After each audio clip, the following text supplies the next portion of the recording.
50절을 보시면 50절에 뭐라고 시작하냐면 다윗이 이같이 물매와 돌로 블레셋 사람을 이기고 그를 쳐 죽였으나 자기 손에는 칼이 없었더라 라고 시작합니다. 골리앗을 죽였는데 놀랍게도 다윗의 손에는 물매와 돌만 있었을 뿐 그걸로 쳐 죽였지 다윗의 손에는 칼이 없었다는 겁니다. 이게 훗날 기록할 때 다윗의 싸움을 이렇게 정리해 놓은 겁니다. 사실 이거는 말이 안 되는 거죠. 사람과 사람이 싸울 때는 칼과 칼이 부딪혀야 되는데 다윗의 손에는 칼이 없었으니까요. 놀랍게도 골리앗만 칼을 가지고 있었습니다. 그 큰 사람만 칼을 가지고 있고 작은 다윗은 칼이 없었습니다. 이걸 기록하는 사람들도 놀라운 겁니다. 다윗의 손에 있는 것은 물매와 돌밖에는 없더라. 그런데 그걸로 쳐 죽이더라. 다윗의 손에는 칼이 없었더라. 이렇게 이야기합니다. 말도 안 되는 것 같죠. 이게 절대로 일어날 수 없는 것 같죠. 그런데요, 절대로 일어날 수 없는 것 같아도 사실은 성경에서 내내 이 이야기를 반복해 주었습니다. 예를 들어서 바로와의 싸움을 할 때 모세는 단 한 번도 칼을 든 적이 없습니다. 바로 왕에게 갈 때 모세는 하나님의 지팡이를 가지고 가서 모세와 끝까지 대결을 벌였는데 그때 모세는 칼이 없었어도 하나님께서 함께 하셔서 10가지 재앙을 내려주셨습니다. 10가지 재앙에서 죽어나간 사람들이 굉장히 많습니다. 그렇게 많은 사람들이 죽어나가는데 다윗에게는 놀랍게도 모세에게는 놀랍게도 칼이 없었습니다. 그죠? 모세가 나가는 길에는 하나님 함께 계셨고 하나님 은혜가 모세와 함께 있었고 하나님께서 하시는 놀라운 섭리, 주권이 같이 있었던 것이죠. 모세가 한 거는 말씀 가지고 간 거, 말씀에 순종한 것밖에 없습니다. 여러분, 다윗은요 골리앗 한 사람 죽였지만요 모세는 바로 왕에게 나가서 그때 10가지 재앙 중에 죽었던 사람들이 그렇게 많습니다. 그거 칼이 없는 전쟁입니다. 두 번째, 가만히 생각해 보면 답이 다 있어요. 이미 앞에 다 있어요. 여러분, 어떤 사건이 있었습니까? 홍해 사건이 있었습니다.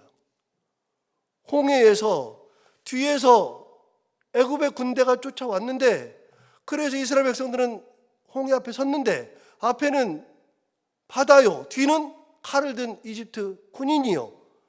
그때 이스라엘 사람들이 다 죽는다 그랬는데 놀랍게도 모세를 비롯한 이스라엘 백성들은 칼을 든 적이 없습니다. 아무것도 한 적이 없습니다. 그런데 그 홍해 사건이 끝났을 때는 어떤 일이 벌어졌느냐?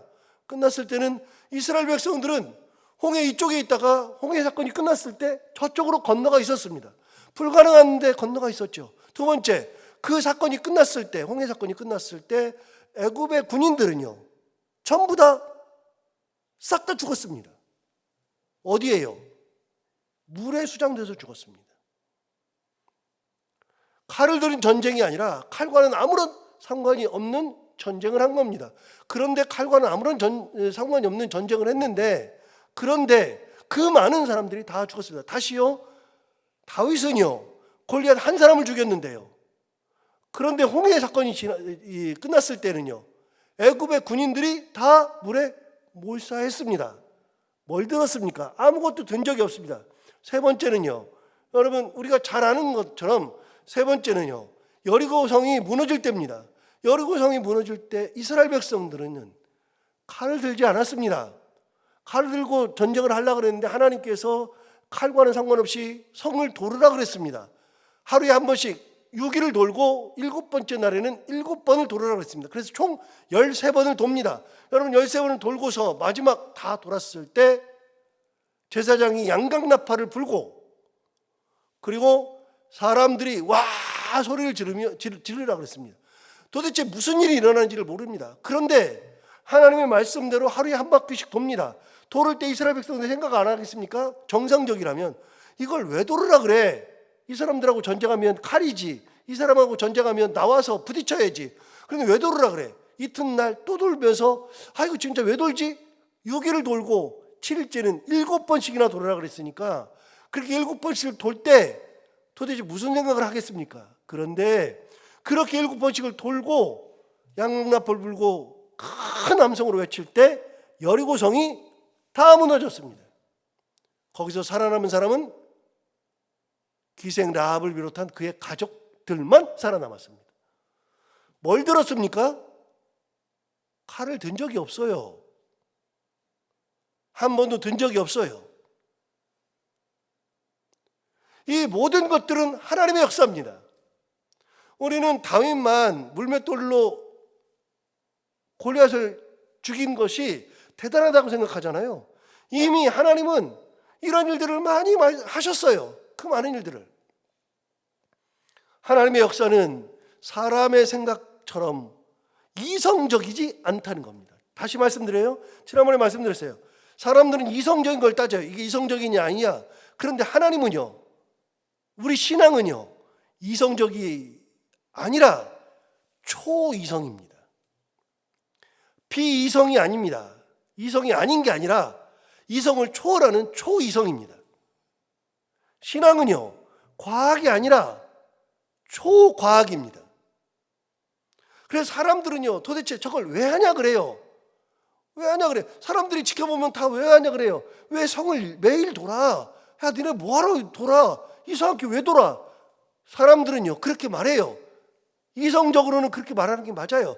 그런데요, 신앙은요, 그걸 뛰어넘는 초이성이에요. 돌으라 그러면 도는 거예요.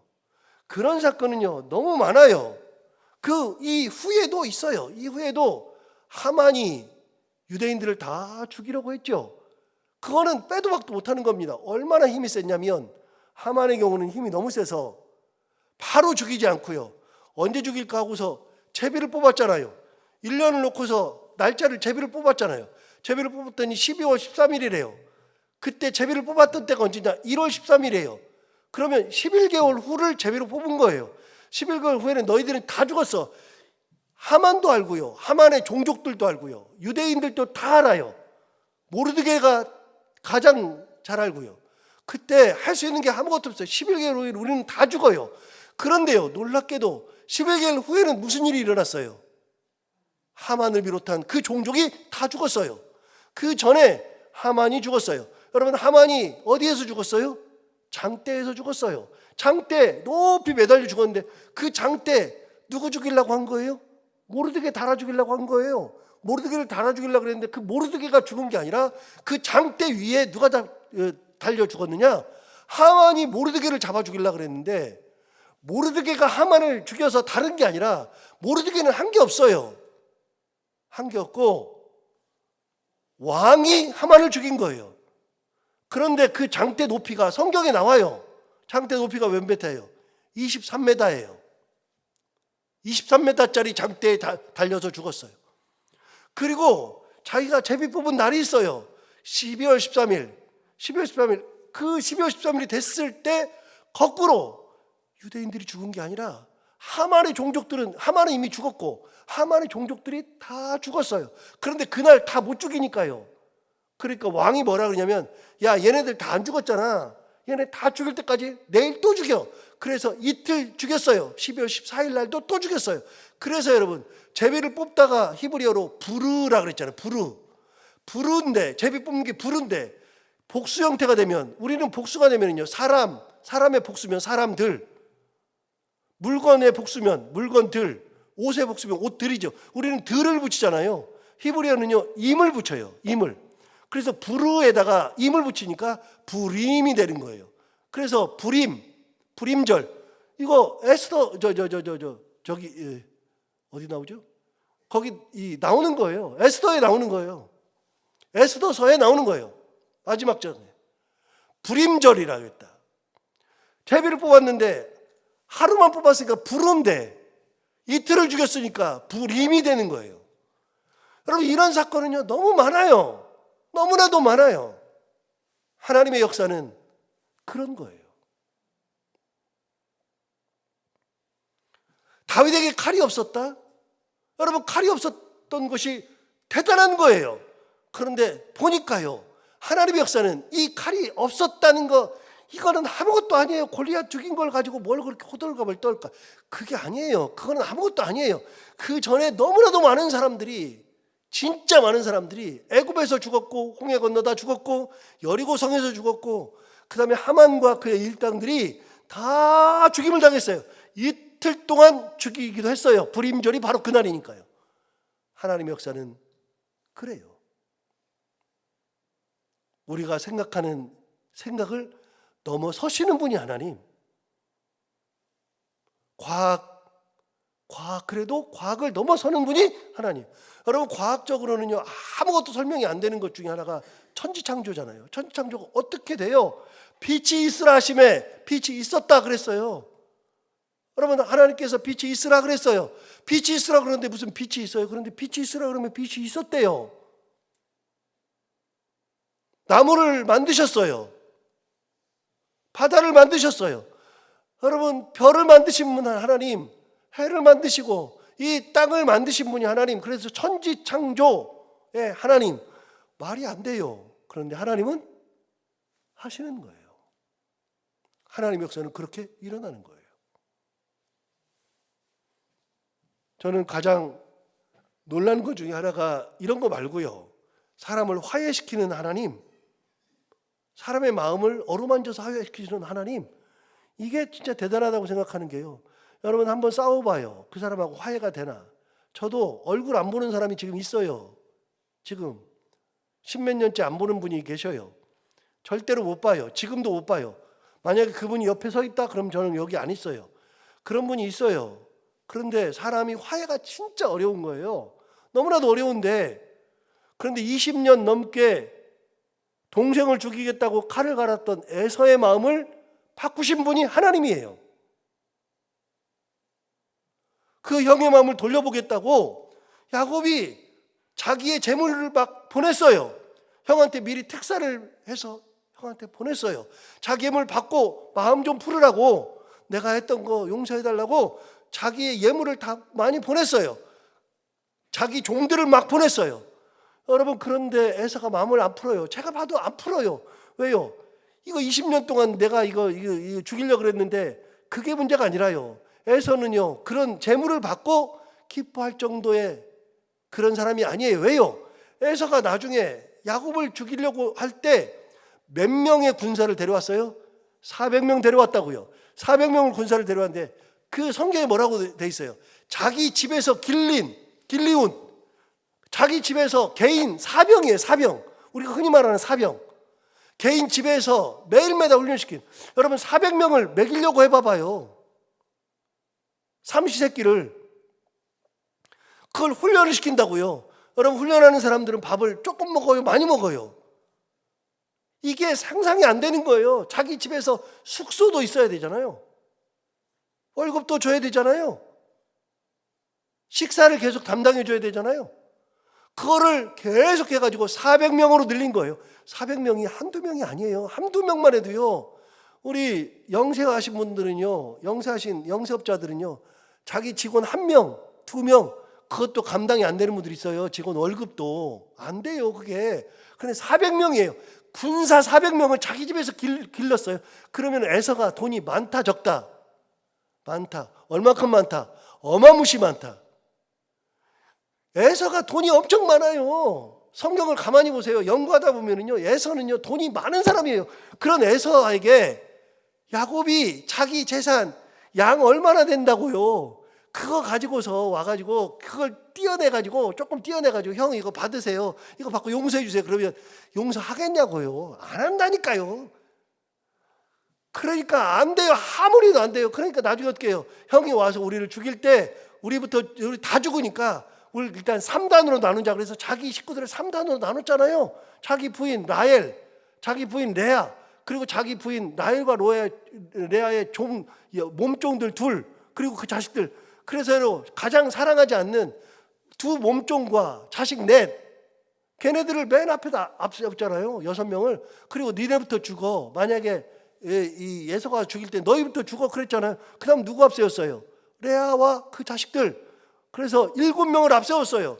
7명을 앞세워놓고 그래도 죽어야 되면 너희들도 죽어. 그 다음에 누가 가나요? 그 다음에 라헬과 그의 아들 요셉이 3단째 있었어요. 야곱이 머리가 좋은 사람이에요. 그게 되겠냐고요? 400명이 오는데. 그래도 그 짓 했어요. 안 돼요. 안 되는데 언제 돼요? 야밤에 하나님이 보내신 천사를 붙들고 씨름한 다음에 그 다음 날이 됐어요. 그 다음 날에 가는데 끝까지 붙잡으니까 놔라, 이제 가야 된다. 그러니까 나에게 축복하기 전에는 절대로 못 놨습니다. 그랬더니 끝까지 하다가 발로 찼더니 환도뼈가 나갔잖아요. 환도뼈가 나갔어요. 야곱은요 평생 불구로 살았어요. 환도뼈는 고관절이거든요. 고관절이 나갔는데 여러분 요즘에야 고관절 수술하지만 옛날에 고관절 수술이 돼요? 평생을 불구로 살았다. 이렇게 절면서 살았다고요. 야곱이 그렇게 절면서 살았는데 그 야곱이 환도뼈가 나가가지고 형한테 가는데 천사가 물어요. 야곱에게, 야, 너 이름이 뭐냐? 야곱입니다. 사기꾼이 뭐냐? 네 이름 바꿔라. 이스라엘이라고 바꿔라. 이스라엘이 뭔데요? 하나님과 싸워서 이겼다. 이걸로 바꿔라. 그래서 바꿨어요. 바꾸고 그 다음날 아침이 됐어요. 그 다음날 아침에 가서 형이 보는데 형이 400명의 군사가 칼을 들고 오는 거를 봐요. 그래서 어떻게 하나 그러고 있는데 놀랍게도요. 그때 둘이 서로 만났을 때 누가 먼저 달려오느냐? 형이 먼저 달려오는 거예요. 야곱이 달려간 게 아니에요. 형이 달려와가지고 갑자기 칼을 내려놓고 막 부둥켜 안고 입을 맞추면서 울어요. 형이. 이게 가능하냐고요. 그리고 400명은요 그 칼 들고 와가지고서 칼을 내려놓잖아요. 여러분 400명이 뭐하러 왔다가 죽이러 왔다가 400명이 뭐하는 사람으로 바뀌어요? 환영하는 사람으로 바뀌어요. 어서 와, 환영하는 사람. 누가요? 그 밤새 하나님께서 에서의 마음을 만져주면 끝나는 거예요. 에서의 마음만 살짝 만져주면 너 힘들었지 하고서 싹 만져주면 끝이에요. 하나님의 역사는 우리가 생각하는 것처럼 그렇게 되지 않아요. 하나님의 역사는 놀라운 거예요. 오늘 본문에 나오잖아요. 다윗의 손에 물매와 돌만 있었지 그걸로 쳐 죽였는데 다윗의 손에 칼이 없었더라. 이 구절이 참 대단한 구절인데 생각해보면 이거는 아무것도 아니에요. 한 사람 쳐 죽였는데요. 하나님의 역사에서는. 그런데 이게 초이성이라고 그랬잖아요. 초과학이라고 그랬잖아요. 그런데 이성적으로 생각해봐요. 이제는 이성적으로. 자, 이성적으로 생각하면 다윗이 골리앗을 죽였잖아요. 말이 안 돼요. 말이 안 되는 3m짜리 걸구를 어떻게 조그만 아이가 15살짜리 아이가 이깁니까? 그것도 물매와 돌로. 그런데요. 이성적으로 생각해 보면요. 이게 진짜 말이 되는 게요. 여러분 한 1m 50밖에 안 되는 이 아이가 칼을 들고 싸워봐봐요. 칼을 들고 싸우려고 그러면 온몸이 다 갑옷이고 앞에는 방패를 든 자들도 있고 방패 든 자들이 앞에 오는데 어떻게 칼 가지고 싸워요? 이게 안 돼요. 그리고 죽이려고 해도 온몸을 다 죽일 수가 없어요. 찌를 수가 없어요. 다 갑옷이니까요. 오직 비어있는 데는 이거밖에 없잖아요. 이거밖에 없어요. 그럼 칼로 싸워봐요. 칼로 싸우면 1m 50짜리가 3m짜리한테 어떻게 칼로 싸워야 돼요? 점프해야 돼요. 점프 막 해가지고 얼굴 찔러야 되니까. 되냐고요? 안 돼요. 이길 수 있는 길은 물맷돌밖에 없어요. 이성적으로 생각해 보시라고요. 딱 하나. 야, 그것도 딱 하나. 이 물맷돌 외에는 답이 없어요. 창으로 해봐요. 여러분 이미 같은 17장에서 골리앗을 소개할 때 나왔어요. 골리앗의 창은 배틀과 같다. 배틀이 이렇게 긴데 그 배틀처럼 긴 창이고요. 창이 여기 노쇠 부분이 몇 킬로냐? 노쇠만 7킬로라 그랬어요. 노쇠만. 창이. 끝에 사람 찔러 죽이는 데만 7킬로예요. 말이 되냐고요? 그런 긴 창을 가지고 있는데 거기서 무슨 칼을 가지고 있고 창을 가지고 있어요. 안 돼요. 이성적으로 생각해 보면요. 될 수 있는 것은 딱 하나 물맷돌밖에 없어요. 그러니까 다윗이 이기는 것은 정해진 거예요. 왜요? 다윗은 칼을 들고 안 나갔거든요. 또 왜요? 하나님께서 역사하시거든요. 지나놓고 보니까 하나님의 역사였다. 물맷돌도 대단한 거지만 칼이 없었던 것도 하나님의 역사이다. 이렇게 이야기할 수 있죠. 자, 51절 볼까요? 51절. 다윗이 달려가서 블레셋 사람을 밟고 그의 칼을 그 칼집에서 빼내어 그 칼로 그를 죽이고 그의 머리를 베니 블레셋 사람들이 자기 용사의 죽음을 보고 도망했다 그랬습니다. 여러분 다시 읽어요. 다윗이 달려가서 블레셋 사람을 밟고 그의 칼을 그 칼집에서 빼내어 그 칼로 그를 죽였어요. 그러니까 골리앗이 죽은 거는요, 머리가 잘려 죽거든요. 잘려 죽는데 누구 칼로 죽어요? 자기 칼로 죽어요. 지 칼로 죽어요. 지 칼로, 자기 칼로. 그 칼 써보지도 못했고요. 아무것도 아니에요. 그런데 자기 칼로 다윗이 그 칼을 빼서 그 칼로 죽인 거예요. 다윗 손에 칼이 없었는데요, 골리앗의 칼로 골리앗을 죽인 거예요. 다시 51절 볼까요? 다윗이 달려가서 블레셋 사람을 밟고 그의 칼을 그 칼집에서 빼내어 그 칼로 그를 죽이고 그 다음에 그의 머리를 베니 블레셋 사람들이 자기 용사의 죽음을 보고 도망하는지라. 자, 죽어요. 여기서 복귀해요. 자, 어제 골리앗과 다윗이 만났을 때 골리앗이 뭐라 그러느냐? 야, 너는 나를 개로 여기냐? 네가 나를 개로 여기는도다. 왜? 야, 네가 막대기를 가지고 나에게 나와? 야, 칼을 가지고서도 안 될 텐데 막대기 가지고 나와? 그러면서 뭐라 그러냐면 다윗을 자기 신의 이름으로 막 저주하면서 이렇게 말했어요. 이 사람이 뭐라 그러냐면 내가 너의 살을 공중의 새들과 들짐승에게 주리라 그랬어요. 내가 너를 죽여서 너의 살, 너의 모든 것을 들짐승에게, 공중의 새와 들짐승에게 주리라 그랬어요. 그런데요, 그 말을 들었을 때 다윗이 뭐라 그랬냐면 이렇게 말했어요. 45절 46절 이렇게 말하잖아요. 그 말을 들었을 때 다윗이 말합니다. 너는 칼과 창과 단창으로 내게 나아오거니와 나는 만군의 여호와의 이름 곧 내가 모욕하는 이스라엘의 군대의 하나님의 이름으로 내게 나아가노라. 그렇게 말한 다음에 뭐라 그러냐면 이렇게 말했어요. 46절에서 오늘 여호와께서 너를 내 손에 넘기시리니 내가 쳐서 내 목을 베고 나오잖아요. 46절이 그대로 이루어지잖아요. 46절이. 보세요. 46절 다시 보시면 오늘 여호와께서 너를 내 손에 넘기시리니 내가 너를 쳐서 내 목을 베고 그랬어요. 51절 봐봐요. 내 목을 벤다 그랬는데 51절에 다윗이 달려가서 블레셋 사람을 밟고 그의 칼을 그 칼집에서 빼내어 그 칼로 그를 죽이고 그의 머리를 베었다. 46절이 딱 이루어지죠. 정확하게. 말대로, 선포대로 이루어지죠. 그래서 항상 선포가 중요한 거예요. 선포. 어떤 선포냐? 믿음으로 선포하는 거예요. 어떤 믿음으로? 홍해 앞에 섰을 때 다 죽었다가 아니라 너희는 가만히 서서 오늘날 너의 하나님 여호와께서 행하시는 구원을 보라. 선포가 중요한 거예요. 그 선포가 말대로 되는 거예요. 우리 다 죽었다 그러니까 어떻게 된다고요? 다 죽는다고요. 광야에서 우리 다 죽었다 그랬더니 하나님께서 한 명도 안 살려요. 그래, 그럼 너희들 다 죽어요. 그러나 하나님의 구원을 보라 선포하면 하나님의 구원을 보는 거예요. 여기 나오잖아요. 여기도 내가 내 목을 벤다. 실제로 베잖아요. 선포대로.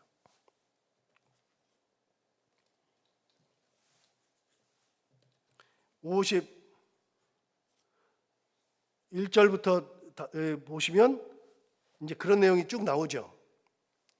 그다음 52절을 보시면 이스라엘과 유다 사람들이 일어나서 소리 지르며 블레셋 사람들을 쫓아 가이와 에그론 성문까지 이뤘고 블레셋 사람들의 수상자들은 사하라임 가는 길에서부터 가드와 에그론까지 엎드러졌더라. 이스라엘 자손이 블레셋 사람들을 쫓다가 돌아와서 그들의 진영을 노략하였고 다윗은 그 블레셋 사람의 머리를 예루살렘으로 가져가고 갑주는 자기 장막에 두니라. 이렇게 해서 전쟁이 끝나요. 여러분, 이 전쟁은 누가 이겨요? 이스라엘이 이겨요. 그때 47절을 보시면 47절 그 예언이 성취돼요. 47절 선포가 성취되죠. 여호와의 구원하심이 칼과 창에 있지 아니함을 이 무리에게 알게 하리라. 칼과 창에 있지 않잖아요. 그 다음 뭐라 그랬어요? 전쟁은 여호와께 속한 것인즉 그가 너희를 우리 손에 넘기시리라. 여러분, 다윗이 뭐라 하냐면 그가 너를 이라고 안 했어요. 주께서, 하나님께서 너를 내 손에 넘기시리라 안 하고요. 뭐라 그러냐면 전쟁은 여호와께 속한 것인즉 그가 너희를 우리 손에 넘기시리라. 너는 내 손에 넘겨요. 너는 내 손에 넘겨요. 46절 보세요. 46절 볼 때 골리앗한테는 이렇게 얘기했어요. 오늘 여호와께서 너를 내 손에 넘기신다 그랬어요. 너를 내 손에. 골리앗은. 그런데 그 후에는요. 47절에서는요. 전쟁은 여호와께 속한 것인즉 그가 너희를 우리 손에 넘기시리라. 그래서 블레셋 사람들은 이스라엘 사람들에게 다 죽어요. 그 예언이, 그 선포가 그대로 성취돼요. 다윗은 알지도 못해요. 사울이 또 물어봐요. 자기 수금 탔던 그 사울이, 그 다윗이 이걸 하는 걸 보고 아브넬에게 묻잖아요. 누구냐? 저도 잘 모릅니다. 알아봐라. 그래서 알아봐요. 알아보니까 다윗입니다. 이새의 아들입니다. 이게 이제 뒤에 나오잖아요. 다윗은요, 당시에 이름도 없고 빚도 없어요. 아무것도 아니에요. 아무것도 아니어도 괜찮아요. 여러분, 우리가 아무것도 아니어도 괜찮아요. 우리는 다 하나님의 자녀예요. 하나님의 자녀. 하나님의 자녀니까 하나님의 말씀을 듣고 믿음 가지고 가면 그 길에는 반드시 승리의 길이 있다. 기억하고 이 하나님 믿으며 은혜 가운데 살아가는 우리 모두가 다 되기를 바랍니다. 기도하겠습니다. 하나님 아버지 말씀 가운데 다시 생각해 보니 진짜 다윗만 그러는 게 아니라 이미 하나님은 바로 앞에 모세를 보낼 때에도, 홍해 앞에서도, 여리고성을 무너뜨릴 때에도, 그리고 훗날 하만과의 관계에 있어서도, 기타 많은 것에서도 하나님은 놀라운 역사를 항상 우리 가운데 행하셨고, 생각하지도 못하는 그런 놀라운 하나님의 권능을 우리에게 보이셨는데, 오늘 다윗을 통해서 또 한 번 확인해 봅니다. 다윗의 손에는 칼이 없었으나, 물매와 돌밖에 없었으나 하나님의 역사로 다윗이 선포대로 골리앗의 목을 베고 전쟁은 여호와께 속한 것이라고 하는 그 선포대로 정말 전쟁이 하나님께 속해서 이길 수 없는 전쟁을 이기게 하시는 분이 하나님, 놀라우신 은혜의 하나님임을 다시 한번 깨닫게 해주셔서 감사합니다. 이 하나님을 다시 한번 바라보면서 하나님의 은혜 가운데 살아가는 저희들 되게 하여 주옵시고, 어떤 상황 속에서도 좌절하거나 어떤 상황 속에서도 그것 때문에 힘들어하지 않고 끝까지 하나님 의지하며 하나님 말씀대로 살아가는 저희들이 다 되게 하여 주옵소서. 하나님 아버지, 오늘도 하루를 살아갈 때 이 말씀이 우리 가운데 힘이 되기를 원하며, 우리 가운데 우리가 이 말씀 가지고 어떤 상황 속에서도 힘을 내어서 잘 살아가게 하여 주시고, 오늘도 기도하러 나온 사랑하는 성도들 한 분 한 분의 기도를 다 들어응답해 주시기 원하며, 해야 되는 것들 기쁨으로 잘 감당하고 만나는 분들과 함께 웃고 행복한 하루가 되게 하여 주옵소서. 감사하며 예수님 이름으로 기도하옵나이다.